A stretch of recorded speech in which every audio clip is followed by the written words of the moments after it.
estáis? Pues nada, seguimos aquí con la historia de la filosofía. Como recordáis en el último vídeo que hace ya pues bastante tiempecito que lo subí, nos quedamos por los pluralistas y hoy nos toca el capítulo 2 ya, que son los sofistas y Sócrates. Eh, para mí ahora empieza la parte pues más guapa de la filosofía antigua, que es, como digo, Sócrates, también Platón, que va a venir luego.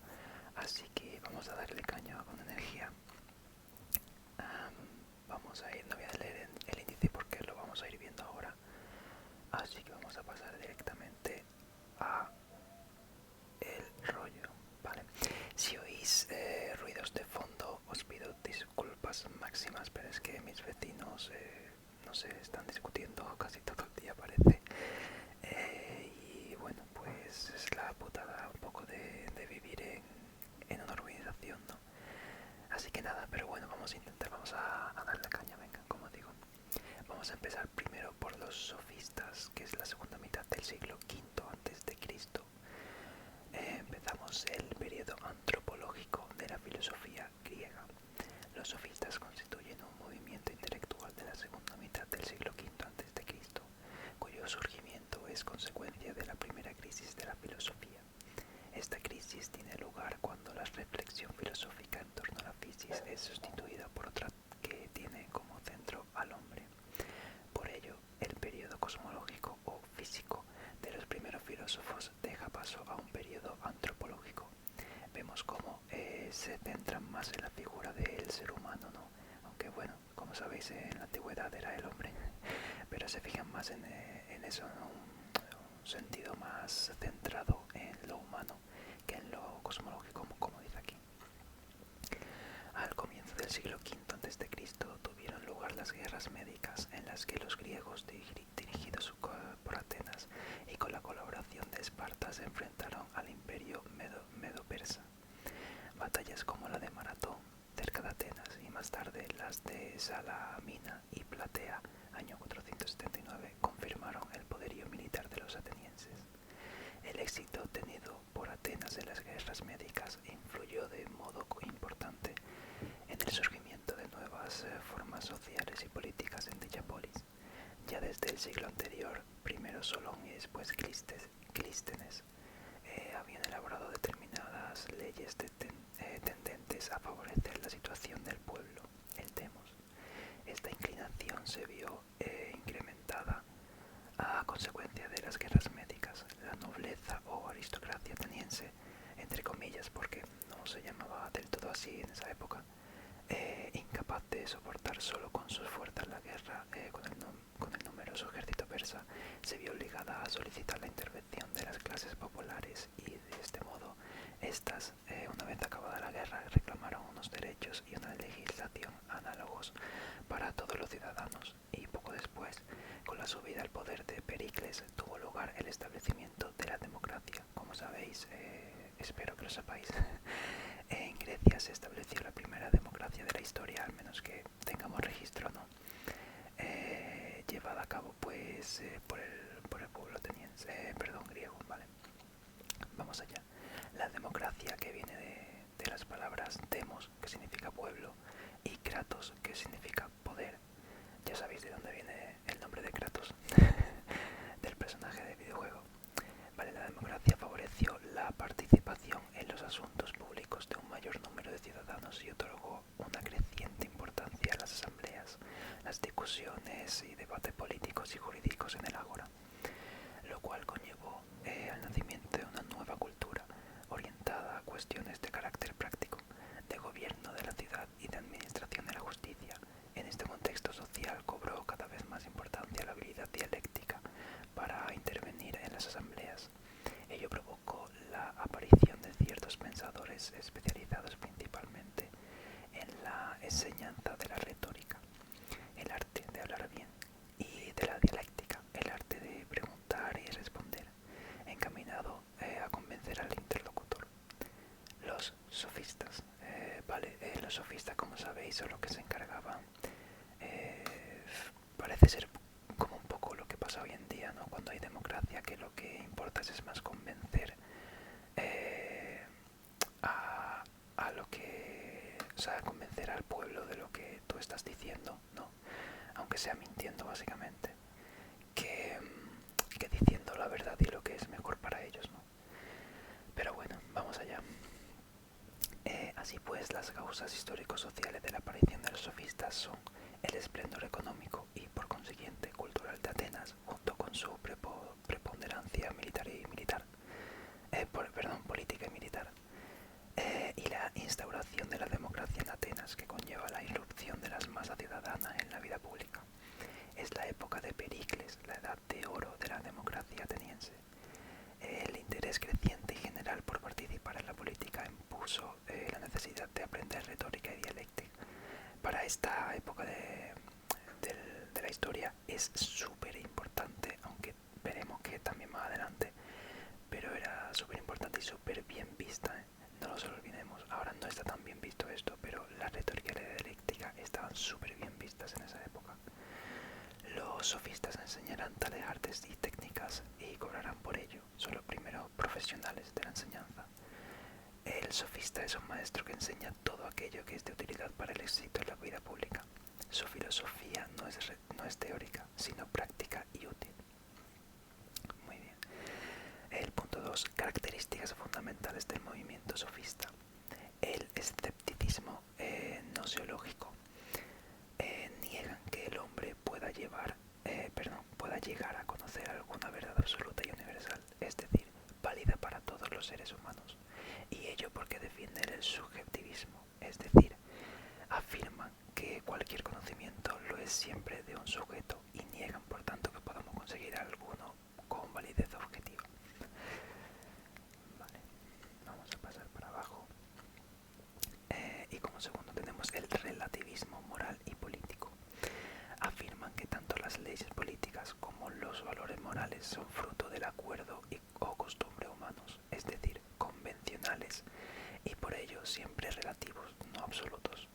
Las leyes, es decir, nomos, sean morales o políticas, son normas que regulan la vida de cualquier comunidad humana, pero no se fundan en alguna supuesta naturaleza esencial de los hombres, sino en el simple acuerdo entre ellos. Los sofistas extienden la idea de que las leyes son modificables o mejorables en este caso. Como vemos, son cosas que han llegado hasta nuestros días. O sea, imaginaos la importancia que tuvieron estas personas para el resto de la historia. Es que me parece una cosa increíble, la verdad. Bueno, vamos a algunos sofistas importantes, ¿vale? Tenemos ahora una lista de algunos sofistas. Daos cuenta que estas personas son de hace unos 3000 años, así que lo que sabemos de ellos son pues por escritos, por algunas biografías que se han hecho de ellos, ¿no? Pero claro, claramente no hemos podido tener pruebas refutables de cosas que hayan dicho, ¿no? De verdad. Así que hay que coger un poco con pinza esta cosa, pero bueno. Vamos a ver, esta Protágoras de Abdera, que defendió el sensismo epistemológico, posición filosófica que sostiene que solo podemos conocer la realidad por medio de los sentidos y que, por consiguiente, todos nuestros conocimientos son subjetivos. Escribe Protágoras: el hombre existente, individual, es la medida de todas las cosas, de las que son en cuanto que son y de las que no son en cuanto no son. Es decir, no existe un criterio universal de verdad único para todos los hombres, sino que varía de un hombre a otro. De ahí que la virtud y el bien del hombre consista en vivir y juzgarlo todo según la medida que nos proporcionan la ocasión y el momento. Adecuarse pues a las circunstancias. Tal como me aparecen las cosas a mí, así no son para mí. Tal como te aparecen a ti, así no son para ti. No hay verdades absolutas, porque no hay un ser único esencial que conocer. Las cosas son lo que en cada caso parecen ser, pues solo existe la realidad que nos muestran los sentidos. Protágoras escribió también un libro titulado Sobre los dioses, que empieza así: respecto a los dioses, no puedo estar seguro si existen o no. Fijaos, ya se están ya están dudando si existen o no existen los dioses, ni qué aspecto tienen, porque hay muchas cosas que impiden un conocimiento seguro, la oscuridad del tema y la brevedad de la vida humana. Es que me parece muy curioso que en esa época ya estuviesen dudando de si existe algún dios, etcétera. Que después vimos como con la religión cristiana sobre todo, pues eso se fue un poco al traste y ahora es cuando estamos otra vez con el mismo tema de si Dios existe o no y tal, ¿no? Pero me parece súper curioso que ya en esa época existiese esa duda sobre los dioses, sobre las deidades bueno, que se supone nos controlan. Vale, seguimos. Gorgias de Leontinos, perdón.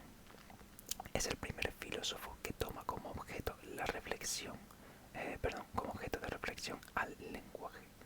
Escribe Gorgias: nada es, en el sentido de Parménides, de ser único e inmutable. Suponiendo que algo fuera, no sería cognoscible. Suponiendo que fuera cognoscible, no sería comunicable. Es decir, rechaza la existencia de una realidad esencial o mundo del ser inmutable o inteligible, y por tanto que podamos llegar a conocer con la razón lo que no existe. Pero Gorgias va más allá y afirma que, suponiendo que llegásemos a conocer tal ser esencial de las cosas, nuestro lenguaje sería incapaz de expresarlo, pues las leyes que rigen a este son simples convenciones humanas y no idénticas a las del tal ser, por lo que no podría expresar lo que es. Es decir, me parece súper interesante porque es verdad que no suelo compartir, no suelo compartir todas las opiniones de los sofistas ni de los filósofos antiguos, básicamente porque, por ejemplo, como Protágoras dice que no hay una verdad absoluta, no podemos decir que eso sea verdad, pero con la ciencia luego, sobre todo con la física y tal, sí que hemos comprobado que hay cosas que son verdades 100%, básicamente. Eh, entonces, no es que esté de acuerdo con todo lo que dicen, pero sí me parece muy interesante, por ejemplo, que dice Gorgias, de que es verdad que lo que nosotros estudiamos y tal lo hacemos traduciéndolo a nuestra convención humana. Pero, por ejemplo, un caso muy conocido, por ejemplo, un ejemplo que se suele decir bastante, es que si tú le enseñas un edificio a un chimpancé, a un mono o a cualquier animal, él no entiende que es un edificio, simplemente ve una forma, no sabe distinguir qué es, no lo sabe traducir a su idioma, ¿sabes?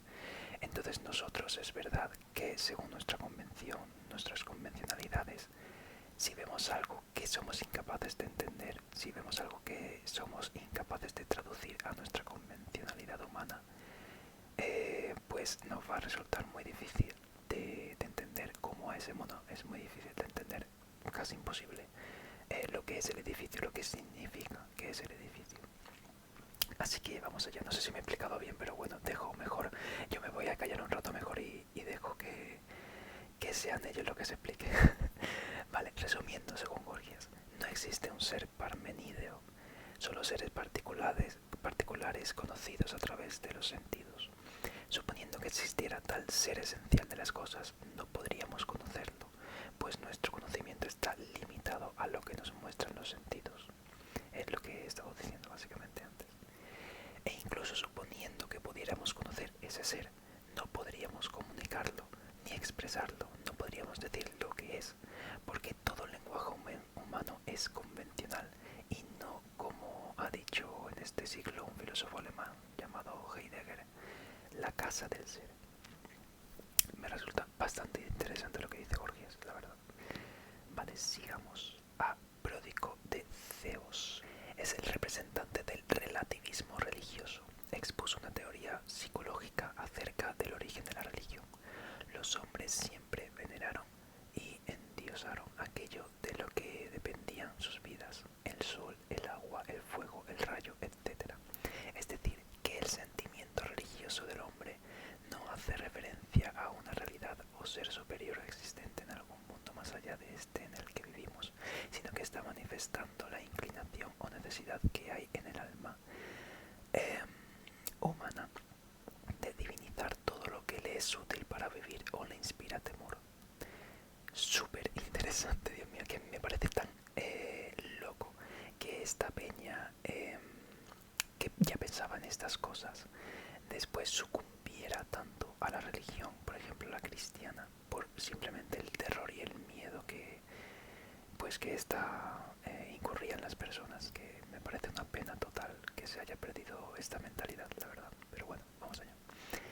Como todos los sofistas enseñaba dialéctica, el arte del bien preguntar y responder, dirigida a convencer de la propia verdad al interlocutor, no a descubrir alguna verdad absoluta, universal o válida para ambos.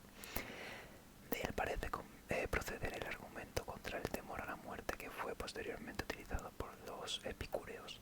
No temas a la muerte porque cuando tú vives ella no está, y cuando ella está tú ya no vives. Resumen del movimiento sofista. Joder, es que me ha dejado esa frase muy, muy loco también. Estoy... no sé qué me pasa. Venga, va. Resumen del movimiento sofista. Tenemos por un lado frente a los primeros filósofos que son físicos o cosmológicos, es decir, su interés estaba centrado en la naturaleza o physis. Los sofistas dan un giro antropológico a la filosofía griega, es decir, van a centrarse en el hombre o antropos, en la política, la moral, la religión, el lenguaje, etc.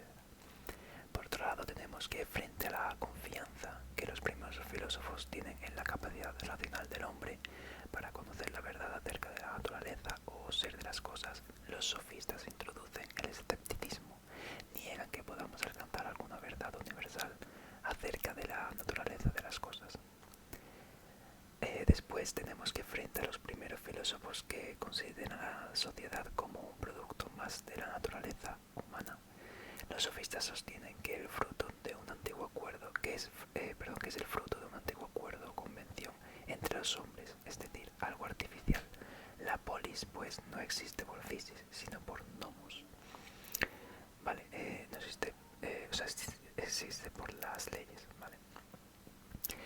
La consideración que ha recibido los sofistas por parte de la historia posterior ha sido generalmente negativa, y es verdad, ahora los vemos como algo negativo. También un contemporáneo suyo, Sócrates, los atacó porque cobraban por enseñar, ¿vale? Eso es lo primero, no se hacía habitualmente en aquella época.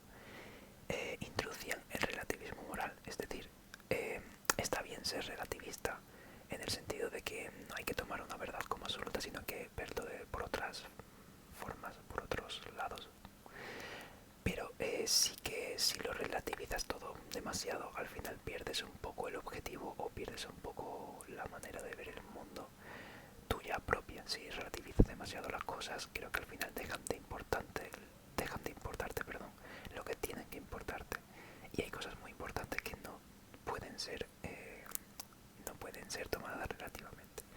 Pero bueno, y también que eran escépticos, es decir, desconfiaban de la capacidad intelectual del hombre para alcanzar episteme, ciencia, conocimiento verdadero de la realidad. Vale, entonces ya en esa época veíamos que los sofistas pues tampoco estaban muy bien vistos por parte de cierta población, aunque ya, como os digo, sí que eran muy famosos y que bastante peña los apoyaba. Vale, hoy se considera que el movimiento sofista fue el reflejo de la primera crisis de la filosofía, crisis que lleva a los intelectuales a plantearse una serie de cuestiones que van a ser constantes temas de reflexión para el pensamiento humano. El primero de ellos es que viene el problema de la religión, es decir, de la existencia de Dios o de los dioses. Será de importancia fundamental durante toda la Edad Media, como por ejemplo Tomás de Aquino, y que volverá a plantearse en la Ilustración con Kant y en el siglo XIX con Marx. El problema del conocimiento, que será replanteado por Platón y Aristóteles, adquirirá relevancia crucial durante la Edad Moderna para el racionalismo, como Descartes, el empirismo de Hume y el idealismo trascendental de Kant. El problema del lenguaje lenguaje que volverá a plantearse en nuestro siglo como análisis lógico del lenguaje por Russell. Y el problema del convencionalismo de las leyes morales y políticas, problema que vuelve a adquirir importancia para la filosofía política moderna por Rousseau y la moral contemporánea por Nietzsche. Muy bien, pues ya hemos terminado los sofistas. Como vemos, son un grupo bastante polémico tanto en su época como ahora sobre todo, pero creo que son muy interesantes de estudiar y que tienen ideas muy, como digo, muy interesantes también, la verdad. Muy bien, vamos con Sócrates, otro interesantísimo filósofo antiguo. Esto va del... Bueno, Sócrates vivió del 470 a.C. al 399 a.C.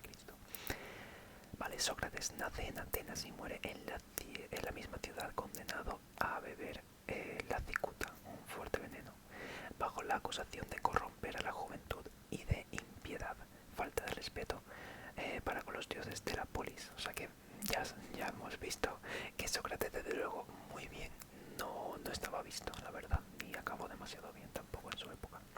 Vamos a ver. Era hijo de un escultor o cantero y de una comadrona. Como sabemos, como ya he dicho antes, no sabemos exactamente todos los datos de su vida, como podremos saber ahora de cualquier persona, porque son personas muy antiguas, como digo, de hace unos 3000 años. Así que, eso, era hijo de un escultor o cantero y de una comadrona. Él dirá numerosas veces que es un comadrón de las ideas, es decir, alguien que ayuda a los hombres a dar luz a las ideas que de algún modo existen en el interior suyo, en su alma racional. En esto, como veremos, consiste la mayéutica. Muchos la consideran un sofista más, pero se diferencia de ellos. ¿Por qué? Pues porque no cobraba por enseñar, algo que hacía en las calles y las plazas de Atenas, ¿vale?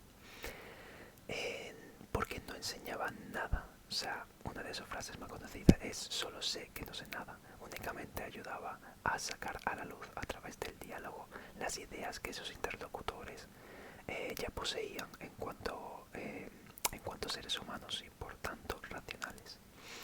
Y porque su filosofía es una permanente búsqueda de verdades universales, rechazando el escepticismo de los sofistas, verdades sobre todo de carácter moral, como por ejemplo qué es el bien, qué es la justicia, en qué consiste la amistad, cómo se alcanza la felicidad. Vale, vamos a seguir. Es que iba a decir una cosa, pero mejor me callo porque soy muy pesado con el tema. Vale, Sócrates no escribió nada y su pensamiento ha sido reconstruido a partir de los testimonios.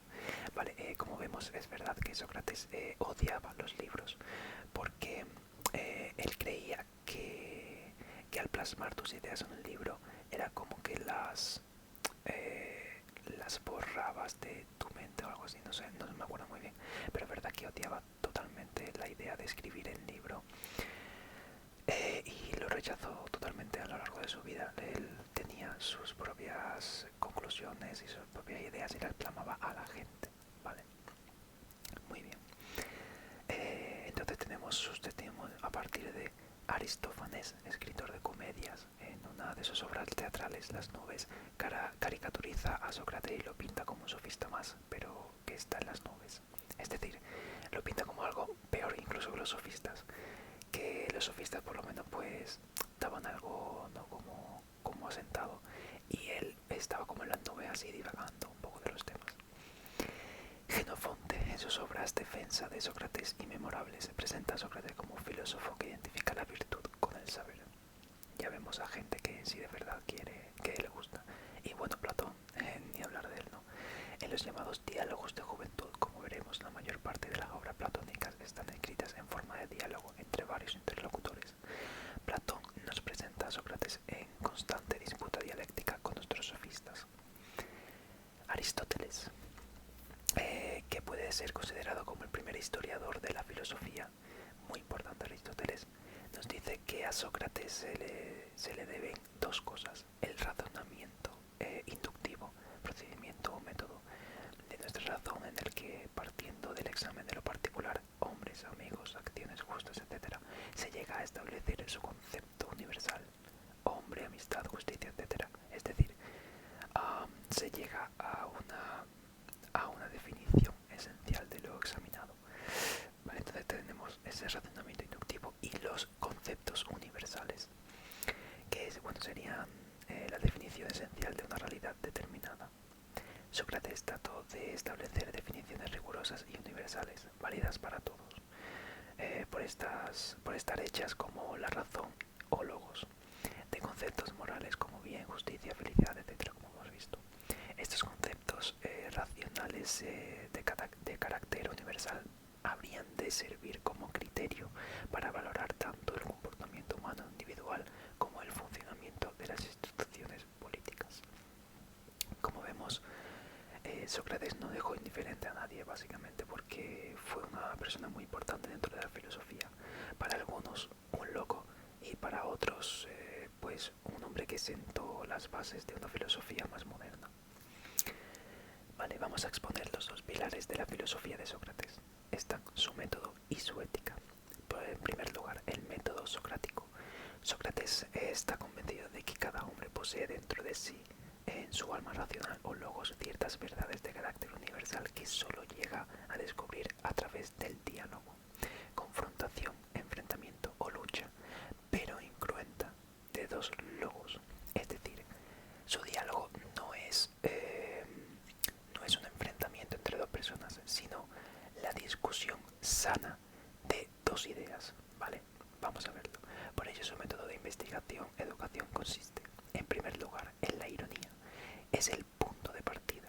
Consiste en hacerle al interlocutor preguntas tales que éste descubra su ignorancia, que comience a dudar y a querer saber e investigar. Entonces se inicia el segundo proceso, la mayéutica, que significa parto y consiste en dar a luz, siempre gracias al diálogo, la definición esencial universal sobre lo investigado. Para Sócrates, el conocimiento de esas verdades universales es posible porque se hallan en nuestra alma racional. De ahí que conocerlas sea más bien reconocerlas como algo ya sabido pero olvidado, ¿vale? Es decir, que las ideas como tal ya están dentro de nosotros, pero tenemos que recordarlas a partir del diálogo. Muy bien, y en segundo lado tenemos la ética socrática, el intelectualismo moral. Para Sócrates, la virtud, es decir, la fuerza que permite al hombre alcanzar el bien y ser feliz, no consiste en obedecer una serie de normas morales, sino en actuar de acuerdo con las verdades morales y universales existentes en nuestra inmortal razón humana. Para actuar bien, es decir, de acuerdo con ellas, hay que previamente conocerlas. Dice Sócrates, nadie hace el mal sino por ignorancia del bien. Solamente sabiendo qué es la justicia se puede ser justo, etc. Es decir, el intelectualismo moral es aquella doctrina ética que identifica la virtud con el saber.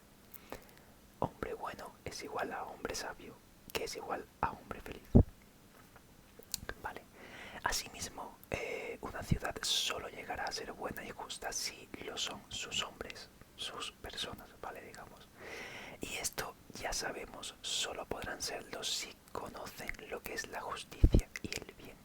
Es decir, si llegan a tener un concepto claro sobre esas realidades universales. De ahí que en toda ciudad sea necesaria la educación, ¿vale? Vemos que Sócrates es uno de los primeros en los que pone total importancia a la educación en la sociedad. O dicho de otro modo, necesita educadores capaces de llegar a los ciudadanos al conocimiento de esas verdades morales universales. Sócrates tiene la absoluta confianza de que al hombre le es posible alcanzar tal conocimiento con su alma racional inmortal. Muy bien, vemos aquí un cuadro que representa la muerte de Sócrates, que como veis es obligado a beber la cicuta. Muy bien, pues aquí hemos terminado tanto los sofistas y Sócrates. Claramente hay muchísimo más de lo que hablar de estos dos personajes, pero es que bueno, daría para 100.000 horas de vídeo. Así que nada, espero que os haya gustado. Como habéis visto, el próximo capítulo será Platón, un personaje interesantísimo también, del que hay que hablar muchísimas cosas.